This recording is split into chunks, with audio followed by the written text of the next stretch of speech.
Trenuj w sprzęcie dla najlepszych. Wejdź na groundgame.com.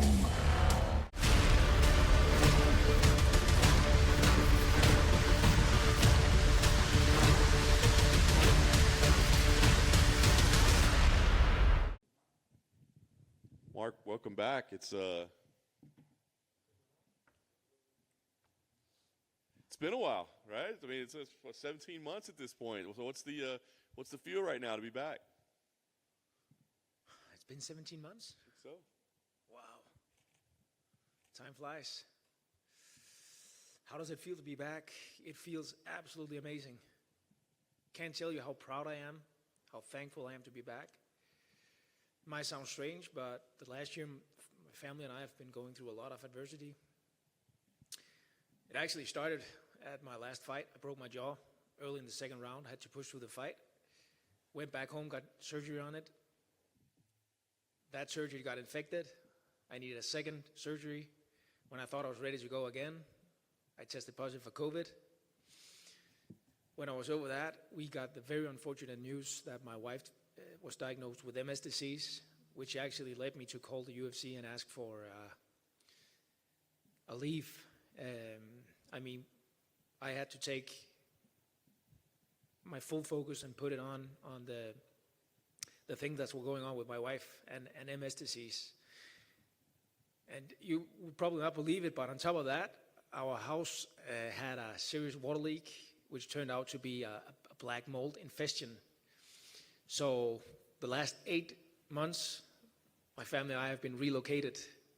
Talking about relocation means my stuff has been picked up over a process of 3 steps.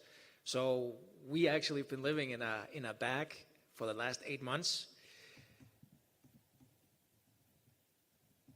I can't stress how proud I am to be back, how grateful I am to be back, being able to go through what we as a family just went through the last year. I'm a 3-time Olympic medalist, 5-time world medalist. I've been competing at the highest level of sport most of my life. Right now, coming into this fight, this feels single-handed as the greatest comeback of my entire athletic career. I'm proud, I'm happy, and I'm excited. 6 months ago, I had no idea how, that's important, or whether I would be able to return to MMA. We were in a place where we had to deal with disease. This is UFC. This is the biggest MMA promotion in the world. This is where the best fighters in the world are competing. We talk a lot about champion mindset, overcoming adversity and stuff, and I believe I know how to compete. I know how to overcome adversity. But honestly, facing disease, facing a chronic disease, the symptoms that my wife was facing, I had to dig deeper than I've done ever before. We as a family have had to reevaluate, prioritize, say no to a lot of exciting stuff that was going on in our life, just to focus on the really essential stuff, family and fighting. And now I'm back, and I'm proud.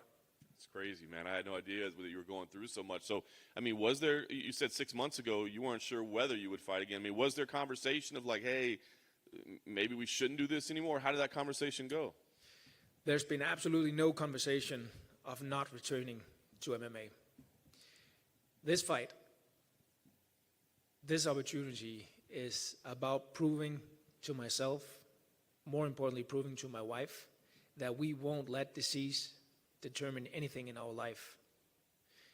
We have a chronic disease. My wife has a chronic disease that she has to deal with the rest of her life. That means I, as a husband, has to deal with that the rest of my life. One of her big fears with this diagnosis was that would actually lead to me not being able to fight anymore. That it would mean that we would not have the opportunities that we had. So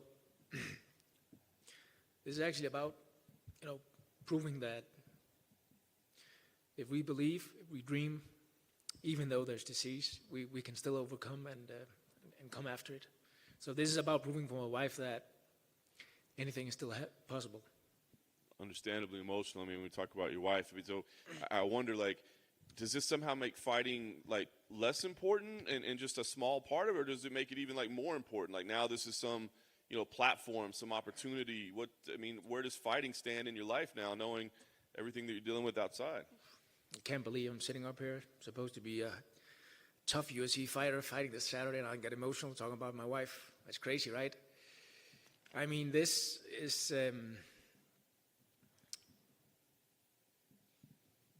It's been a crazy period. I mean, it's been challenging, but at the same time, we've come out with new insight. As a family, we've bonded in a different way. I mean, we have to put it another way, we have to find a way to make the last year the best thing that happened in our life. And right now, I'm back. I have a fight. It's about going out there and then performing my best. It feels secondary to talk about the matchup at this point. I mean, knowing everything talking about, but is it exciting? A guy like Clay Guida who's been around forever. I mean, a veteran. I mean, is that exciting to go in there and test yourself, or do you even care about who's on the other side of the cage at this point? I don't really know how to answer that, but imagine 6 months ago looking in a wall infested with black mold, knowing that you had a wife that you with MS that you had to help through this process. No real way back to MMA. Like standing in that position, that situation, and then being here right now, facing a legend of the sport, Clay Guida. It's a co-main event. I mean, I can't believe a lot of the things that happened on the journey that I've been on the last 3 years. This is really my third year of full focus in MMA, and I can't believe a lot of the things that happened the last 3 years, but this definitely is a step up. I mean, massive opportunity.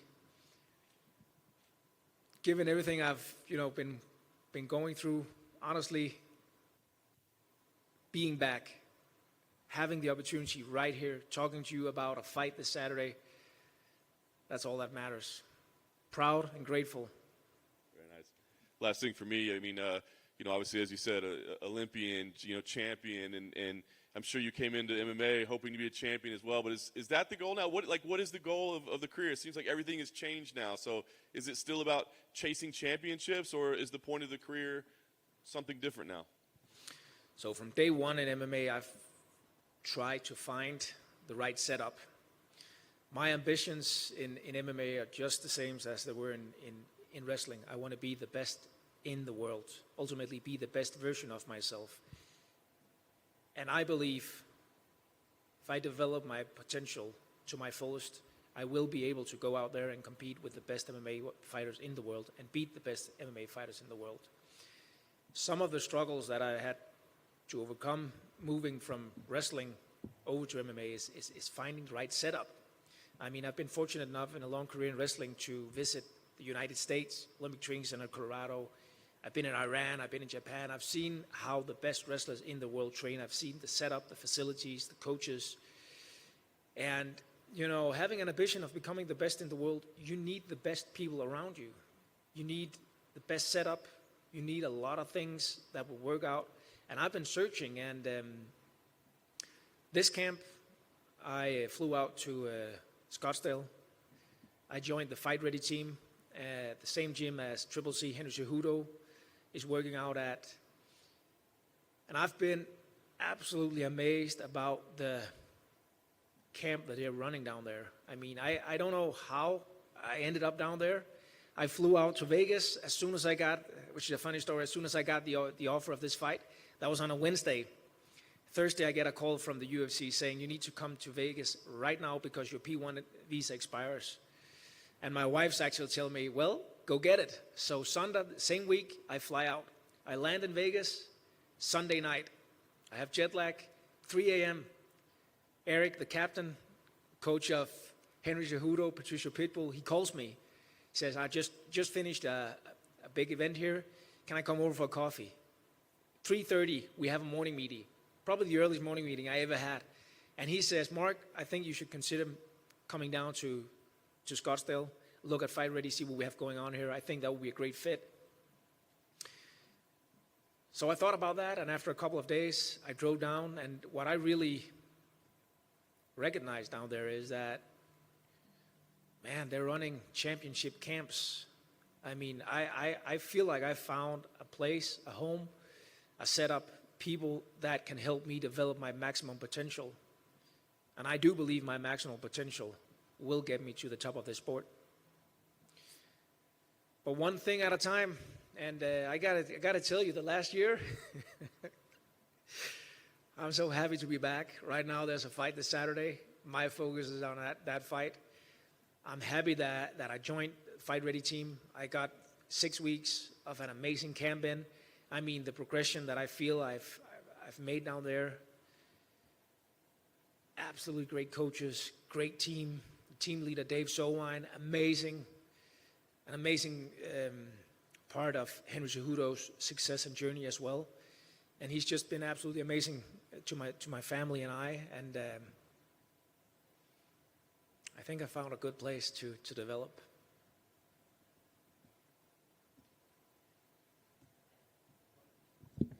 I'd like to get your thoughts. A lot of people look at Clay, of course they see his crazy striking style, but he also has wrestling as well. Obviously some people might look at you and say, oh, well, I have Olympic wrestling, or this guy, the wrestling's going to be not even close. But what would you say, and how would you rate Clay Guida's wrestling skills? I'm going to show you how good Clay wrestling is on Saturday. I think that's the best way I can describe it. I come from a Greco-Roman background, which is what I've done my entire life. And Clay has folk style, freestyle. I think one of the great things that Fight Ready really can offer is great freestyle, great folk style. I think Clay has good wrestling, no doubt about it. I mean, it's a legend of the sport. He's been in the sport for a long time. He dominated his last fight with wrestling. I mean, this is actually what it's all about. I'm a wrestler. I'm a high-level wrestler. I'm in the UFC to compete with the best in the world. I mean, I'm fighting Clay Guida, the carpenter. You know what I'm saying? This is about competing. It's about going out there and testing. I'm looking at putting on my best performance this Saturday. If I put on my best performance, I believe the best performance will beat Clay Guida.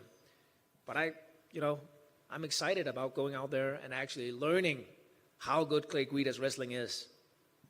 And last one for me, I guess on the flip side of his wrestling, everybody thinks of some fights in the past where Clay just stands right in the middle and just throws nonstop, and he tries to lure his opponents into this rock'em sock'em sort of stand-up war.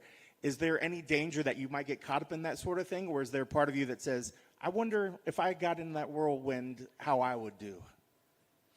The only thing I can say is bring out the beer, bring out the popcorn, let's have a fight.